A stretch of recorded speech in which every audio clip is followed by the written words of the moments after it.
Imaginez, une mère ou un père épargne pendant des décennies, travaille du matin au soir, renonce à beaucoup de choses pour offrir une vie meilleure à ses enfants. Et puis, au moment de donner, l'inattendu se produit. Les relations se brisent, la distance grandit, le sentiment de gratitude disparaît. Ce paradoxe est douloureux et pourtant vécu par de nombreuses familles européennes. Les bonnes intentions se transforment en source de troubles lorsque le don se fait sans limite claire. Pourquoi cela arrive-t-il? Parce que ce que nous transmettons par amour sape parfois précisément les forces dont les enfants ont besoin pour leur propre vie. Celui qui transfère trop vite des biens, des rêves ou des conflits non résolus prive les enfants de la possibilité de développer par eux-mêmes la responsabilité, la confiance en soi et la résilience. Dans une société où les générations cohabitent plus longtemps, où les questions de retraite, les coûts améliorés de la santé et le logement nous préoccupent tous, cette tension devient particulièrement évidente. Les parents veulent offrir la sécurité et créent inconsciemment l'insécurité. Cet audiobook vous invite à y regarder de plus près. Nous racontons des histoires vraies qui montrent comment les partages successoraux précoces éloignent les familles, comment les soucis hérités pèsent sur les enfants, comment les vieilles blessures empoisonnent les nouvelles générations. En même temps, nous ouvrons des voies pour que les parents puissent transmettre la sagesse de vie, le respect et une véritable liberté. Au bout de ce chemin, vous ne comprendrez pas seulement quelles charges invisibles on ne doit pas léguer. Vous apprendrez des phrases et des attitudes concrètes, immédiatement applicables, aujourd'hui, demain, lors de votre prochaine conversation avec votre fils ou votre fille adulte. Car le plus grand cadeau aux enfants n'est pas la possession, mais l'expérience qu'ils peuvent grandir de manière autonome, portés par l'amour et par des limites claires et salutaires. Pourquoi ce sujet est-il si crucial pour les familles en Europe aujourd'hui? Au cours des dernières décennies, les structures sociales ont considérablement évolué. L'espérance de vie augmente, de nombreux parents voient leurs enfants devenus adultes, ayant eux-mêmes fondé une famille alors qu'ils sont encore en pleine vie active. Simultanément, les questions économiques s'aggravent. Augmentation du coût de la vie, dépenses élevées pour la santé et les soins, un fossé croissant entre les générations en matière d'accès au logement. Tout cela conduit les parents et les enfants adultes à rester liés plus longtemps, plus étroitement et souvent de manière plus complexe qu'auparavant. En particulier dans les pays d'Europe centrale, on observe que les parents veulent aider, mais ne discernent pas toujours où l'aide se termine et où la dépendance commence. Un cadeau bien intentionné peut vite être perçu comme une ingérence. Un problème partagé devient un fardeau qui écrase les enfants. Il ne s'agit pas seulement d'argent ou de biens. Il s'agit de communication, d'attente, de l'espace invisible entre proximité et autodétermination. De nombreux parents se sentent obligés d'orienter toute leur vie vers leurs enfants. En même temps, ils désirent reconnaissance et gratitude pour ces sacrifices. Mais c'est précisément là que naît le conflit. Lorsque la gratitude est forcée, l'amour se transforme en dette. Et si la serviabilité ne connaît pas de limites, le risque augmente que les enfants n'apprennent pas à supporter eux-mêmes ce que la vie leur impose. C'est pourquoi les psychologues de toute l'Europe insistent toujours sur 3 valeurs fondamentales. Le respect de soi, l'autonomie et une communication claire, mais respectueuse. Celui qui vit ces valeurs n'offre pas des fardeaux à ses enfants, mais une orientation. C'est comme une boussole invisible, non pas déterminante, mais indicative. Dans ce contexte, il devient évident pourquoi nous devons nous pencher sur la question. Qu'est-ce que les parents ne devraient jamais léguer à leurs enfants? Ni matériellement, ni émotionnellement? Et comment créer un héritage qui, au lieu de séparer, unit?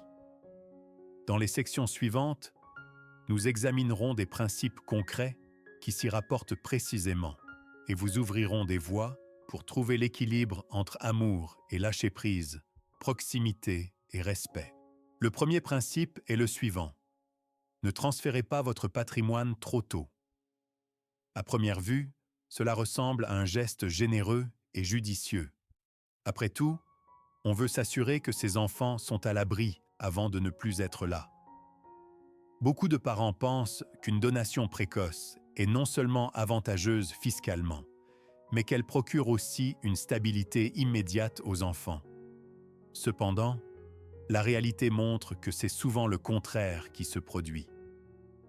Celui qui transmet de grandes valeurs trop tôt risque que ses dons mêmes deviennent la cause de distance, de conflits et de disputes amères. Un exemple de la vie quotidienne européenne, dans une famille du sud de l'Allemagne, une mère a décidé de transférer 2 appartements en copropriété à ses fils de son vivant. Elle voulait apaiser les choses et s'assurer que ses enfants ne finiraient pas par se disputer plus tard. Mais après le transfert, le comportement des fils a changé. L'un a considéré l'appartement comme un capital facile à gagner et l'a vendu pour financer des affaires risquées.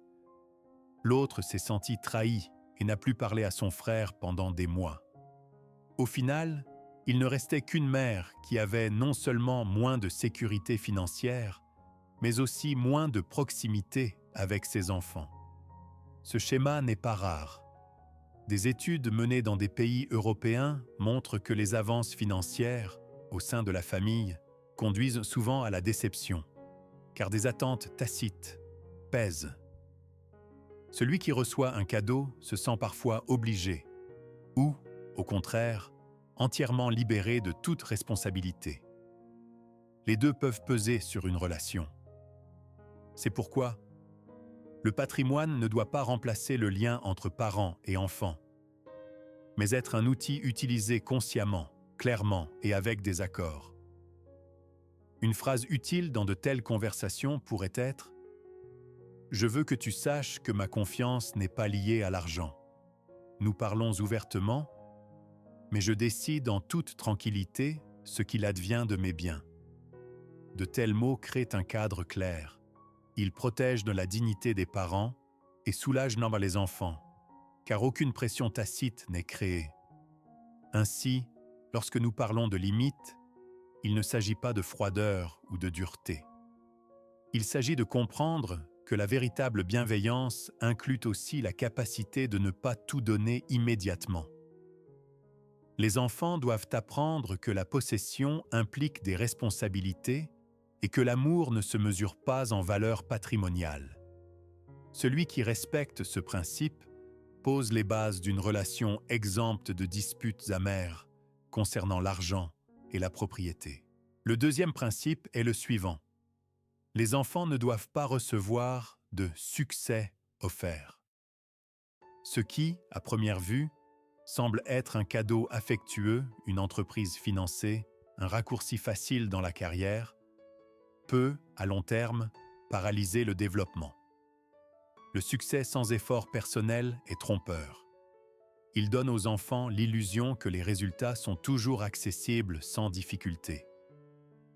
Mais lorsque des revers surviennent, ils manquent de l'expérience nécessaire pour apprendre de leurs erreurs et assumer leurs responsabilités. Dans de nombreuses sociétés européennes, on observe qu'un soutien excessif affaiblit paradoxalement l'initiative personnelle. Des études de l'OCDE soulignent que les jeunes adultes qui assument tôt des responsabilités pour leurs études, leur travail ou des projets plus modestes réagissent plus tard avec plus de résilience aux crises.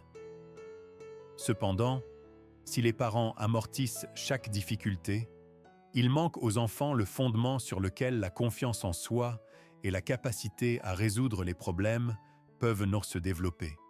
Prenons l'exemple d'une jeune femme en France, dont les parents ont financé un café parce qu'elle ne trouvait pas de voie professionnelle claire. Au début, tout allait bien, mais elle a vite ressenti la pression de la concurrence, de la gestion du personnel et des longues heures de travail.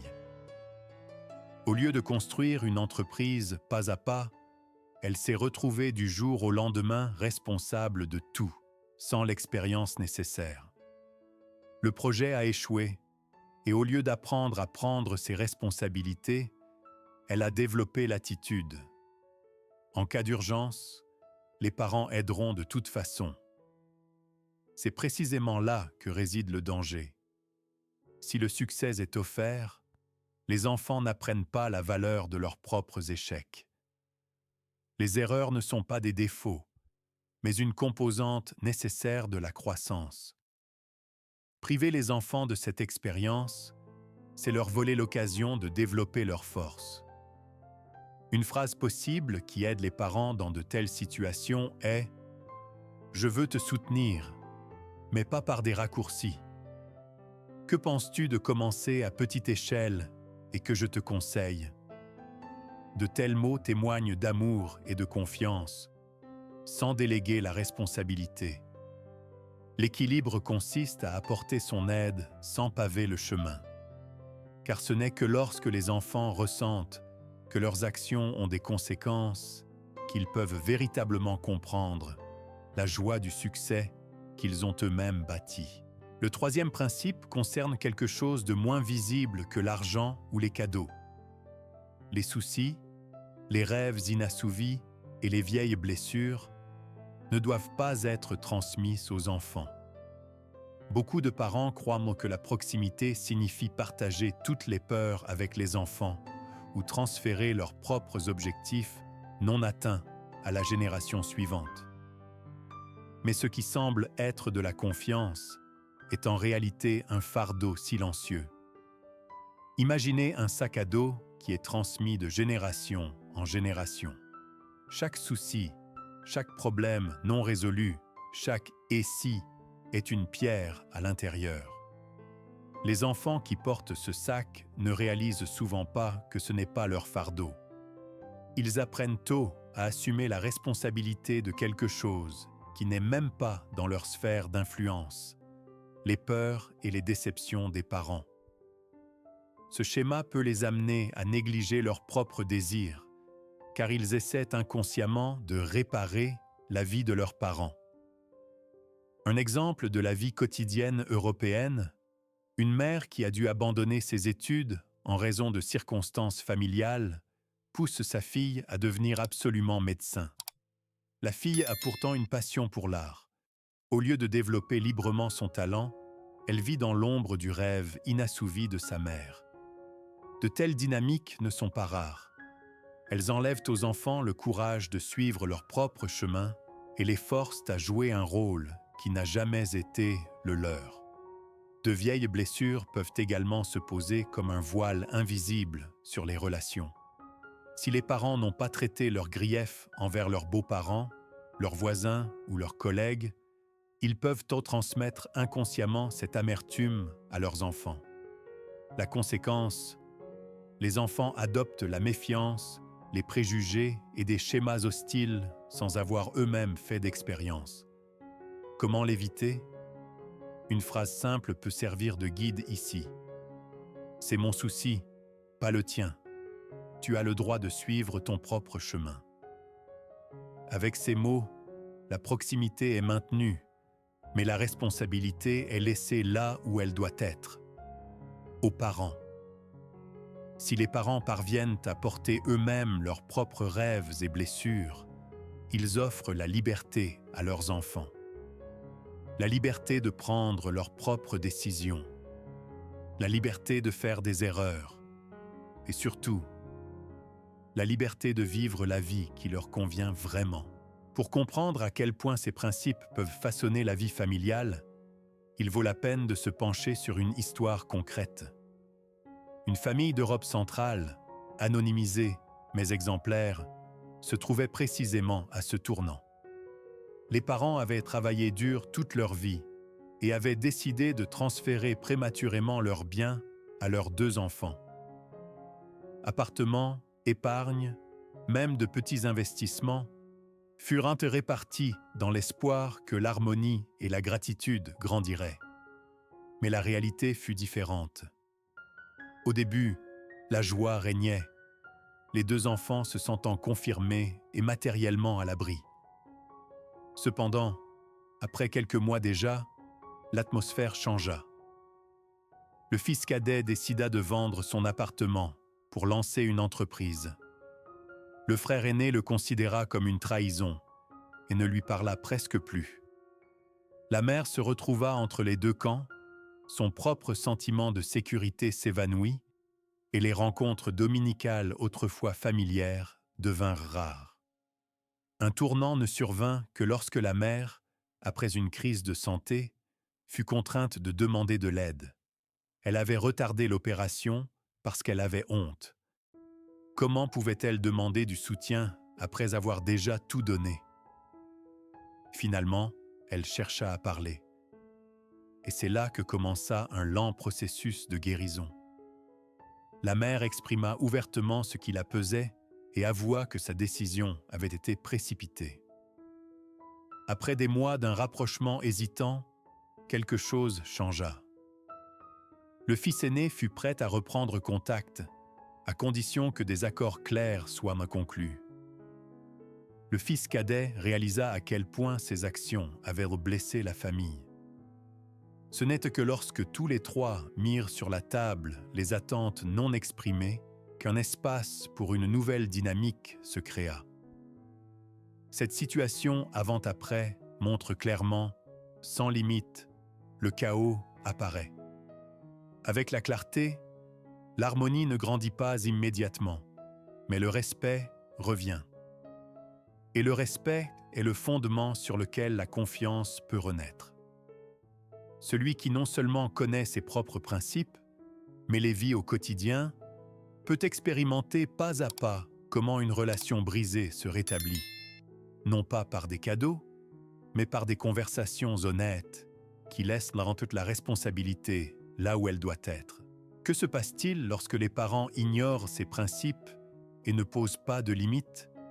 Les conséquences sont souvent profondes et affectent non seulement les finances, mais surtout l'équilibre psychologique d'une famille. D'un point de vue psychologique, les enfants qui reçoivent des cadeaux précoces ou sont surprotégés perdent une part d'autonomie.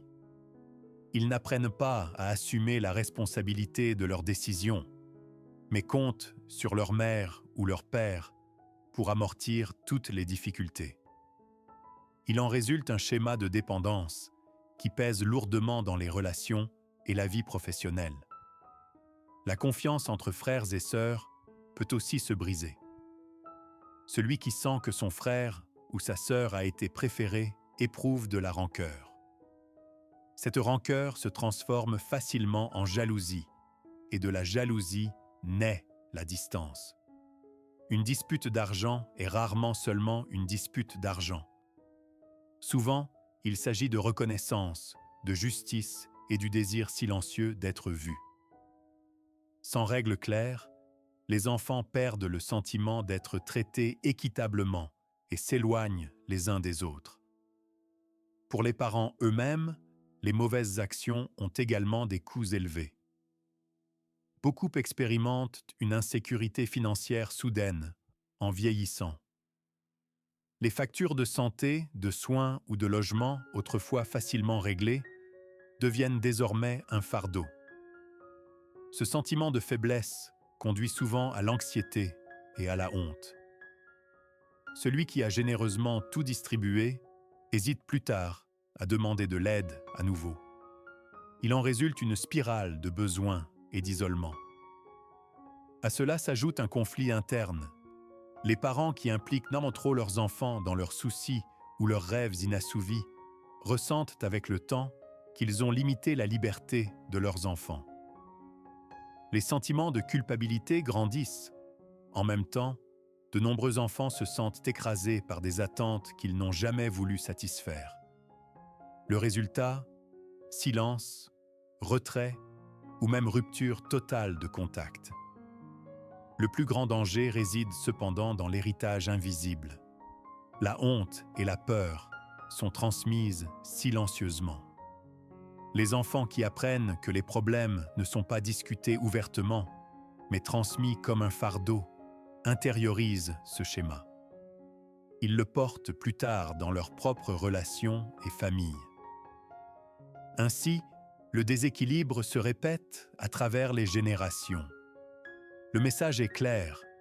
Lorsque les limites manquent, ce n'est pas seulement la relation entre parents et enfants qui en souffre, mais le fondement du respect de soi et de la confiance.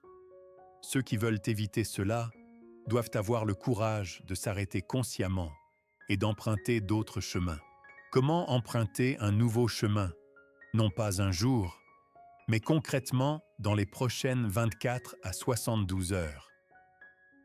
La première étape consiste à faire un inventaire honnête. Prenez une feuille de papier et notez les schémas que vous avez vous-même hérités de vos parents et lesquels vous avez peut-être déjà transmis inconsciemment à vos enfants.